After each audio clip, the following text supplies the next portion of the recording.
कुछ दिन पहले की बात है। एक सुंदर सी लड़की जो कि शादीशुदा थी, अपनी बेटी की जिद करने पर उसे चिड़ियाघर घुमाने ले गई। कदकाठी से काफ़ी आकर्षक दिखने वाली वो जो थी, भले ही सांवली थी, पर उसके चेहरे का नूर हर किसी को अपनी ओर एक नज़र देखने को मजबूर कर रही देता था। काले घने लंबे बाल जो कि उसकी कमर तक जाते थे, उसके सौंदर्य में निखार लाने का काम कर रहे थे। उसके साथ में उसकी छोटी बेटी थी जो कि उसकी उंगली पकड़ के बारी बारी से अलग अलग जानवरों को उनके बाड़े के आगे जाकर देख रही थी। कभी हंसती, कभी मुस्कुराती, कभी अपनी माँ की ओर देखती खेलती रहती थी। वहीं चिड़ियाघर में एक आवारा और मनचले लड़कों का एक झुंड भी था जो उस लड़की को देखते ही उसके सौंदर्य पर लार टपकाने लगे थे। उनमें आपस में ही होड़ लग गई थी। वे एक दूसरे से कहने लगे, वो देख तेरी भाभी आ रही है। तभी दूसरा लड़का पहले वाले से कहता है, चल पगले, भाभी तो तेरी है, मेरी तो जाने मन है। ऐसे भद्दे और अश्लील कमेंट्स करते हुए वे लड़के उस लड़की के आगे पीछे घूमते लगते हैं, लेकिन वो लड़की उन बेशर्म लड़कों को इग्नोर करते हुए अपनी बेटी के साथ मस्ती करते हुए आगे बढ़ती जा रही थी। अपने प्रति कोई भी प्रतिक्रिया न देकर वे लड़के अब और भी ज़्यादा ज़ोर शोर के साथ उसका पीछा करने लगते हैं। एक लड़का जो सबसे ज़्यादा जोश में था, आगे जाकर शेर के बाड़े वाले पिंजरे की छत पर कूद कर बैठ जाता है और गाना गाने लगता है। तेरा ध्यान किधर है, तेरा हीरो इधर है। उसकी ओर कुछ इशारे भी करने लगता है। लड़की को अभी भी उसका गाना तनिक भी विचलित नहीं कर रहा था। ऐसा लगा रहा था कि मानो उसे कोई फर्क ही नहीं कि ये क्या कह रहे हैं। वो तो बस अपनी बेटी के साथ मस्ती करने में मस्त थी। लड़की का ध्यान अपनी ओर आकर्षित करने के लिए चलते जो उछल कूद कर रहा था, वो गलती से शेर के बाड़े में अंदर जा गिरा। अचानक से ये क्या हुआ उससे खुद कुछ समझ नहीं आया, लेकिन जब उसे होश आया कि वो शेर के बाड़े में गिर चुका है, उसके पैरों तले ज़मीन खिसक गई।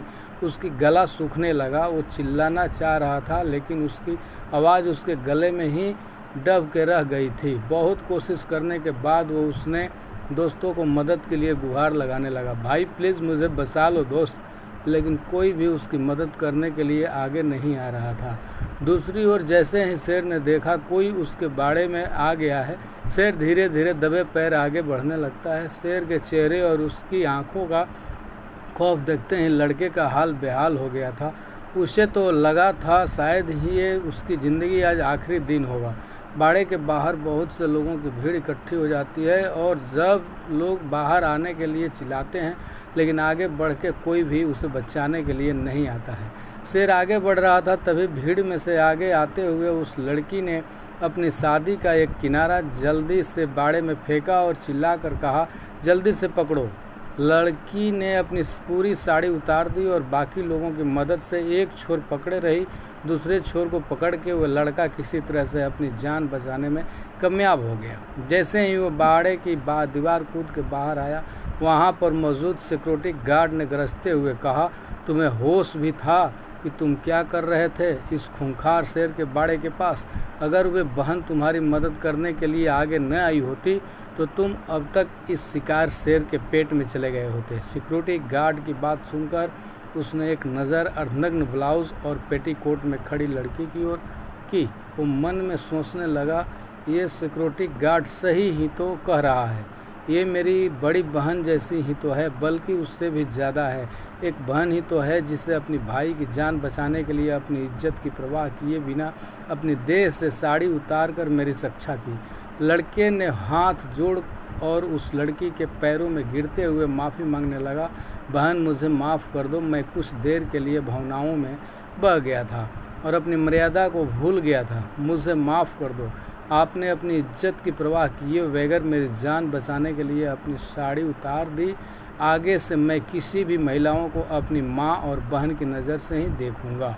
उस लड़की ने अपने पैरों से पड़े लड़कों को पकड़ के उठाया और मुस्कुराते हुए कहा, भाई किसी भी स्त्री की इज्जत उसके बदन पर लिपटे चंद वस्त्रों में नहीं होती और न ही उसके किसी विशेष अंगों में होती है। ये हम इंसानों की मानसिकता विकृत है जो उसे जबरन इज्जत के साथ जोड़ के देखते हैं, जबकि सच्चाई तो यह है कि स्त्री इज्जत तो उसके आचरण, उसके चरित्र से जुड़ी होती है।